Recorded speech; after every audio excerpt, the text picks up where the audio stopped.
প্রতি পূর্ণিমার মধ্যরাতে একবার আকাশের দিকে তাকাই। গৃহত্যাগী হবার মতো জ্যোৎস্না কি উঠেছে? বালিকা ফুলানো জ্যোৎস্না নয়, যে জ্যোৎস্নায় বালিকারা ছাদের রেলিং ধরে ছুটোছুটি করতে করতে বলবে, ও মা গো, কি সুন্দর চাঁদ। নবদম্পতির জ্যোৎস্নাও নয়, যে জ্যোৎস্না দেখে স্বামী গাঢ় স্বরে স্ত্রীকে বলবেন, দেখো দেখো, নিতু চাঁদটা তোমার মুখের মতোই সুন্দর। কাজলা দিদির স্যাঁতস্যাঁতে জ্যোৎস্না নয়, যে জ্যোৎস্না বাসি স্মৃতিপূর্ণ ডাস্টবিন উল্টে দেয় আকাশে।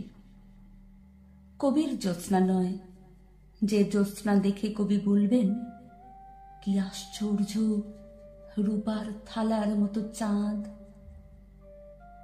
আমি সিদ্ধার্থের মতো গৃহত্যাগী জ্যোৎস্নার জন্য বসে আছি, যে জ্যোৎস্না দেখা মাত্র গৃহের সমস্ত দরজা খুলে যাবে, ঘরের ভেতরে ঢুকে পড়বে বিস্তৃত প্রান্তর। প্রান্তরে হাঁটবো হাঁটবো আর হাঁটবো। পূর্ণিমার চাঁদ স্থির হয়ে থাকবে মধ্য আকাশে।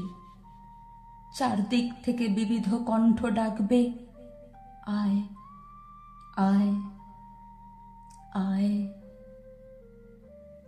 হুমায়ুন আহমেদের লেখা গৃহত্যাগী জ্যোৎস্না।